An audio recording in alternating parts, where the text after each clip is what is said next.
In the 1950s, two kids, one being a radio DJ and the other being a switchboard operator in a small town in Texas, discover a mysterious radio frequency and attempt to discover the source of this frequency, which may or may not be alien in origin. Like with Extraction, going into this movie, I knew nothing about it. I saw Chris Stuckman's review of the film, found out that director Andrew Patterson was making his directorial debut with this movie, and it's sci-fi. That's all I knew. I'm a huge sci-fi nut, so as you can imagine, I was drawn to this movie, naturally. And even luckier, it's free on Amazon Prime.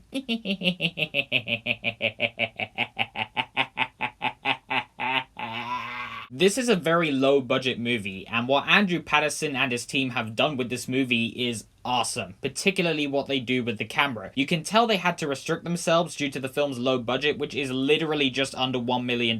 That said, they've actually found a really inventive way of using those restrictions to their advantage. There are very long takes in this movie, and when quite a lot of the movie is comprised of a lot of extremely long takes, the film is at risk of becoming pretty boring. Thankfully, not only are these long takes beautifully shot, but the actors pull it off. The performances in this movie really keep you engaged in these long takes, as well as the visual beauty of the shots. The line delivery from the actors feels so natural, fluently executed, and it has this very improvised feel to it, again adding to its natural feeling, so there's never even a sense that what you're watching is really a long, unbroken take of two actors trying to act and improvise as much as possible for the duration of this really long take. It just feels like two people having a completely natural conversation that's honestly quite charming and engaging. There's a 9-minute take of the switchboard operator just going back and forth between calls so she can decipher what a noise is, and everything with regards to acting in terms of the line delivery, facial expressions, and even body language is amazingly performed. And if you as the filmmaker can get an actor to do a 9-minute take and pull something like this off, then not only is it a huge time and money saver, but it also means that you get a great, well acted and shot scene that is engaging, despite the fact that all it is just a really long take of someone taking calls on a switchboard. When they're not saving time with these really cool long takes, they also use some really creative and fun camera work that I genuinely don't think I've seen before, at least not in a movie with a budget this low. The film opens with a sequence in which a basketball court and all the extras are utilized to their full capacity, perfectly tricking you into thinking this was a really expensive movie to make, but also it's just a really entertaining and again well shot scene. There is an amazing tracking shot that goes from the switchboard all the way to the radio station. I was reading up on how Andrew Patterson and his team did this, and what they did was that they used camera gimbals to offset the motion, and then they gave the camera to an 18-year-old on a go-kart, going 45 miles an hour, speeding around the whole town. It's not 100% practical. They would have used digital effects to blend the shots together so that it all looks like one geographical landscape as well as one long, gigantic shot, but nonetheless, the effect is seamless and it's an incredible shot. In fact, the whole film is so well shot that it actually feels like it cost more than it actually did to make. It's really amazing filmmaking. Jake Horowitz and Sierra McCormick are brilliant as the protagonists of this film. A lot of time is spent getting to know them and establishing the bond that these two characters share, and this friendship is easily the emotional backbone of the film. Their chemistry is magnetic, and I found many of their interactions to be real sweet and charming. They playfully insult each other, and they even occasionally get on each other's nerves, but you can tell that they care about each other, which strengthens their bond. And there's even a cool teacher-student relationship between them, which I thought was really well done and entertaining. I would even say they're like brother and sister. You know, the kind that,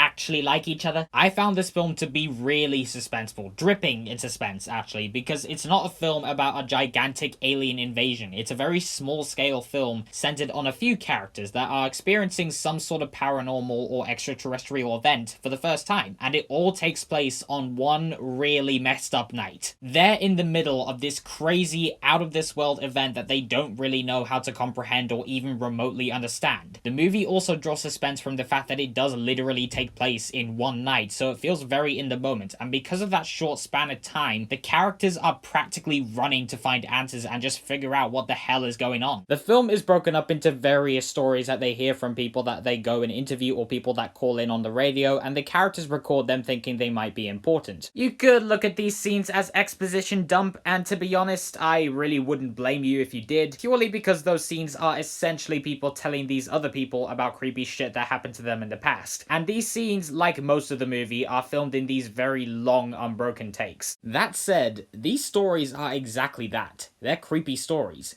Exposition is cleverly used here to not only add to the film's story, but also to add tension and add a sense of ambiguity. The stories are so creepy and well acted that it's hard not to be engaged, even though they are very long stories, and they only get better as they progress. A huge standout element of this movie is the score. The score is very atmospheric, and just listening to it fills you with a sense of awe, yet it also fills you with a sense of dread. And I really like scores that have that mix of awe and dread, because when it starts playing over a scene, the music lets you know something creepy is happening, but at the same time, you don't really want to look away. That's actually how I felt watching this movie, to be honest. You want to look away because you're afraid something scary will happen, but at the same time, you don't want to look away. The issues I have with this movie are very, very small. There are a couple shots where I think the lighting was too dim and there wasn't enough eye light on the actors' faces, and because of that, you couldn't really see their reactions and get a sense of how they were feeling in that moment. There were also a few shots in which the darker aspects of them looked very brown and lackluster, mixed with a lot of light illuminating from the car headlights. A lot of the time that did actually look pretty cool, but there were some shots where it just didn't look that great.